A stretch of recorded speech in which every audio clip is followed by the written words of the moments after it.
Pada hari ini, saya akan menjelaskan bagaimana penerapan algoritma machine learning k-means pada suatu data. Pada studi kasus kali ini adalah membangun sebuah sistem pengelompokan data pelanggan pada sebuah dealer tanpa memperhatikan label kelas apakah pelanggan tertarik untuk membeli kendaraan baru atau tidak, dengan menggunakan model k-means clustering.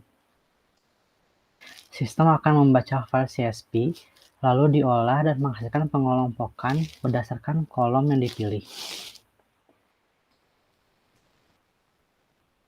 Untuk tahapan yang pertama yaitu eksplorasi data. Pada tahapan ini, langkah pertama yang dilakukan adalah membaca sebuah dataset dengan format CSV. Dalam data tersebut kurang lebih ada 28.000 data.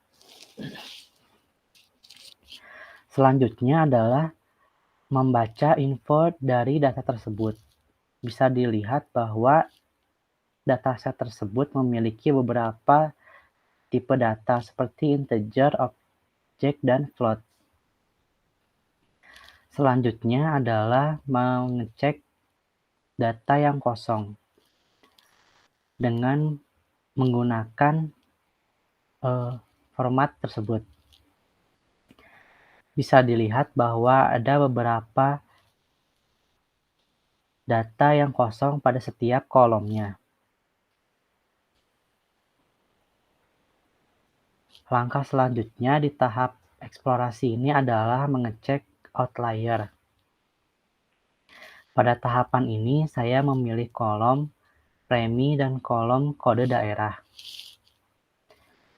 Bisa dilihat bahwa terdapat outlier pada kolom premi, sedangkan pada kolom kode daerah tidak ada. Selanjutnya juga dicek interquartile range pada setiap kolom. Langkah selanjutnya adalah mengecek variasi data dengan menggunakan data describe.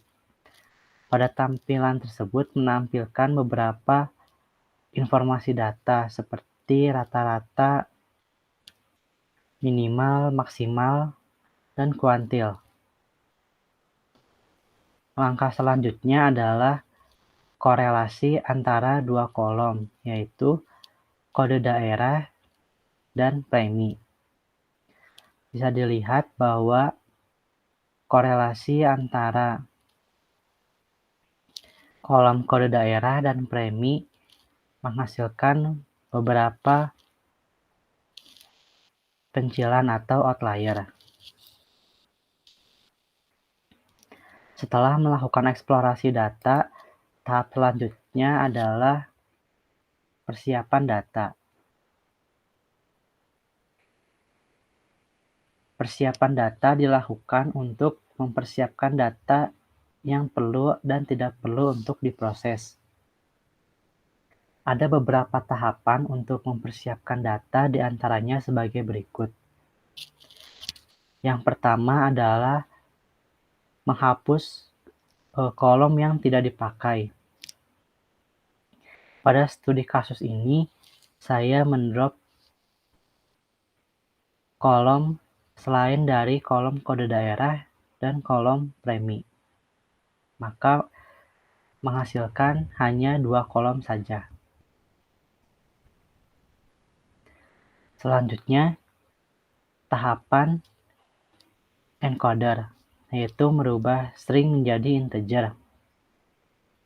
Pada tahap ini saya merubah beberapa kolom, yaitu pada jenis kelamin, umur kendaraan, dan kendaraan rusak.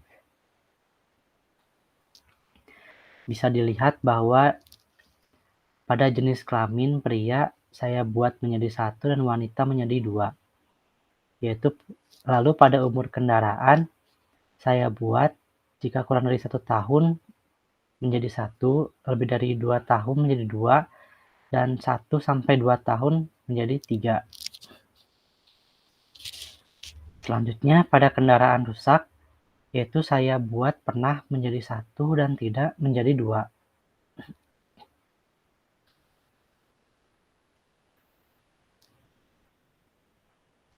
Setelah dilakukannya encoder string to integer, maka saya tampilkan kembali datanya.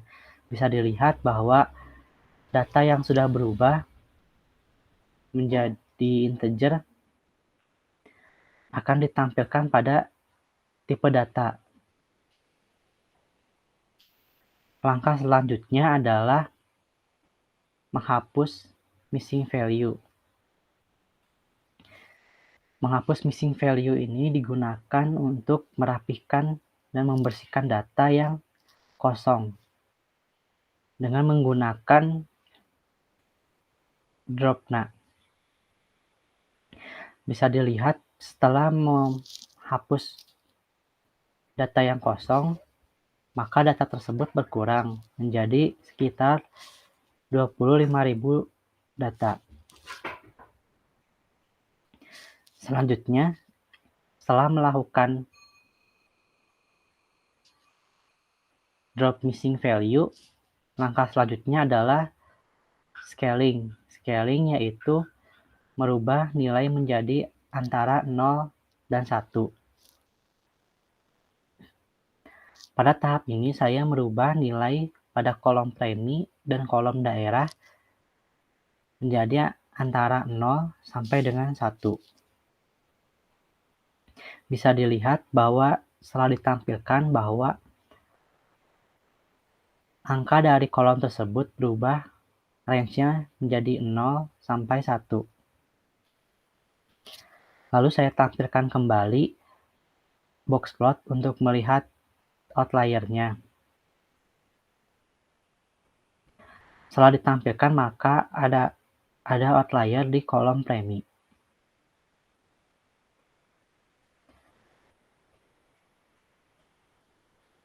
Langkah selanjutnya adalah menghapus outlier. Menghapus outlier menggunakan fungsi kuantil 0,25 dan 0,75. Selanjutnya merubah outlier dengan batas dari outlier tersebut. Setelah dilakukannya menghapus outlier, maka saya tampilkan kembali box plot. Setelah ditampilkan, maka outlier tersebut sudah terhapus. Selanjutnya adalah mengekspor data yang sudah dipersiapkan. Bisa dilihat di sebelah kanan, data yang sudah dilakukan penghapusan dan fitur scaling, maka data tersebut menampilkan hanya 2 kolom dan menampilkan 0 sampai 1. Langkah selanjutnya adalah pengelompokan data. Pada tahap pengelompokan data ini, langkah yang pertama yaitu mengkalkulasi centroid. Di sini saya memasukkan cluster step clusternya yaitu 3 pada kolom premi dan kode daerah. Selanjutnya adalah melakukan optimasi number pada centroid menggunakan elbow evaluator. Setelah dilakukannya elbow evaluator, maka bisa dilihat pada gambar di bawah terlihat lekukan tajam pada angka 3 yang akan dipakai untuk mengisi K. Selanjutnya, melakukan evaluasi data. Melakukan evaluasi data digunakan untuk menampilkan bagaimana sebuah centroid yang berjumlah 3 pada setiap data pada kolom premi dan kode daerah. Setelah dilakukannya evaluasi data, maka langkah terakhir yaitu memvisualisasi data pengelompokan. Bisa dilihat bahwa Setelah dilakukannya tahapan-tahapan seperti eksplorasi dan persiapan data, lalu evaluasi data, maka langkah terakhir yaitu memvisualisasi data. Bisa dilihat bahwa untuk eh, K sama dengan 3, saya tampilkan seperti berikut. Data yang pada kolom premi dan pada kolom kode daerah dapat dibagi menjadi 3 bagian, yaitu dengan bisa dilihat 3 bagian tersebut dibagi menjadi 3 warna, yaitu biru, oranye, dan hijau. Mungkin sekian presentasi dari saya, kurang lebihnya mohon maaf. Terima kasih.